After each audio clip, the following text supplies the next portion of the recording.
Morning guys, up here on the mountain again. This is Monday morning. If you saw our last video, I think we've put that up probably by the time you see this one. I think I'll put it up first. I was running the horse up the mountain, and man, that's a lot of work. It's got 4 legs and a lot bigger than me. This morning I wanted to talk about, this morning, what is this morning? This morning I said Monday. I believe we're November 16th, 2009. We'll make sure you got a time frame as to when this is happening. Last time I talked about our basic jab cross hook. Now I want to talk about positions right now really quick. We have 2 main positions. We have open position and closed position. Open position is very square here. This is not a fighting stance. And closed position is here, totally sideways. And that is not a fighting stance either. Anybody that tells you that there's a proper stance for fighting is fairly ignorant of real battle. Real fighting is chaos and movement, and you will be in and out of positions all over the place. Very important to remember that. But we do have training postures. And our 2 main training postures for our program here in the ASP system of martial development is the open position here and the closed position here. The fundamental difference is your centerline targets. Eyes, nose, mouth, chin, throat, solar plexus, groin are all open to the front in open position. But all 4 guns are forward and immediately available. Closed position, you are denying part of your centerline targets to the front access, but you only have 2 guns available out front. The other 2 have to come from behind or from the back side. So you have an open position and a closed position. All of our kicks, all of our basic kicks in the first level, wheel kick, front kick, and side kick, are done from the closed position. So you're totally sideways. The other thing I'd like to mention is that a lot of people leave their hands here in closed position. The hands should come out to meet the imaginary opponent or the area that you're working into right here in front of you. When we're in open position, we have our hands right here for basic boxing movement, basic positioning, basic fundamentals of understanding body mechanics. Closed position, again, the hands are out here. So I want to take a look at the first 3 kicks, the wheel kick, the front kick, and the side kick.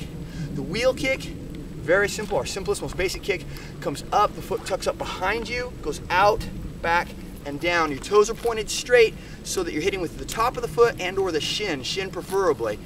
Top of the foot's great, but hitting with the shin preferably, keep those toes curled straight, okay? So once again, the foot comes up, it tucks up behind you back here, all right? Hinges from the knee, goes out, back, and down. And my kicks are relatively low today because I'm in some fairly tight bands here. All right, now, the front kick. We gotta look at the front kick. Most people do that with the ball of the foot. Not bad at all. Found out a lot of years ago in kickboxing and looking at the Chinese martial arts that I've trained so much in, there's very few ball of the foot kicks. We're hitting with the heel a lot, and that has a lot to do with the shoe. Kickboxing, we'd get tired, and the ball of the foot would come in at an angle up, and the toes would get jammed in the body. So if you're really hitting something straight on and you're tired, or you're just lacking a little bit of technique and you're really fighting somebody, and you hit with those toes like that and it's coming up in, you jam or break your toes. So we're hitting with the heel more, and with shoes on, it's a whole lot easier to actually hit them without damaging yourself. Try doing a ball of the foot kick with shoes on, trying to curl those toes up. Very, very difficult unless you have extremely flexible shoes and you've worked on the foot position for quite a while. So our front kick is like you're a firefighter and you're hitting that door with your heel. Boom! We're just jamming that straight out there, okay? Now we are coming from a completely closed position once again. So you'll notice when I tuck, I bring my knee up and I point my knee right at my target here. I'm aiming with my knee.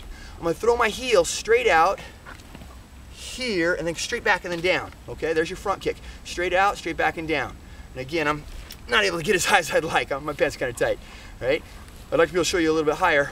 Kicks, you want to think about it, really should be done low anyway. You want to keep your kicks below the waist for reality purposes. You want to kick above the waist so that you can have greater flexibility, strength, dexterity. That's really, really great. And I do want you to kick higher and higher and higher and build those things up. For combat, you want your kicks to be the waist higher below. Let the upper body take care of the upper body, lower body take care of the lower body, okay?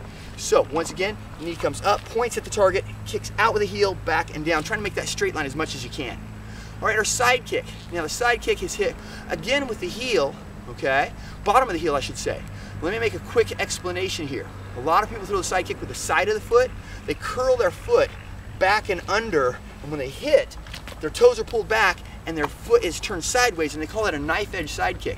I do not believe in kicking like that. It has no value in a straight line shot hitting with a lot of power. I'll explain why. Some people can hit hard with that, but it's very, very difficult, and it lends itself to the possibility of a great deal of injury. Have you ever jumped out of the back of a truck, landed, and your foot rolled over and you torqued your ankle out? Okay, that's the same position you'd be in a knife edge side kick.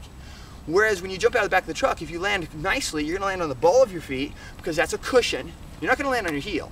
When you land on the ball of your feet, and your foot's gonna accept that cushion. Well, we wanna hit in the side kick with the heel because that's gonna be the hardest point of the bottom of the foot when the toes are pulled back. It's gonna be nice and tight, nice and hard.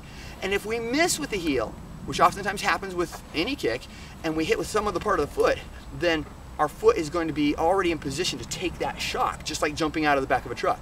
So on our side kick, the foot comes up in front of the body. Now you're gonna notice our tuck position. Wheel kick, the foot came up behind.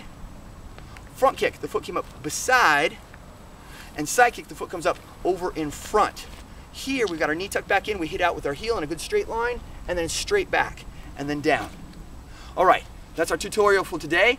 That is your wheel kick, your front kick, and your side kick in the lead position. Those are your white belt level kicks you have to learn to become a yellow belt. Thanks.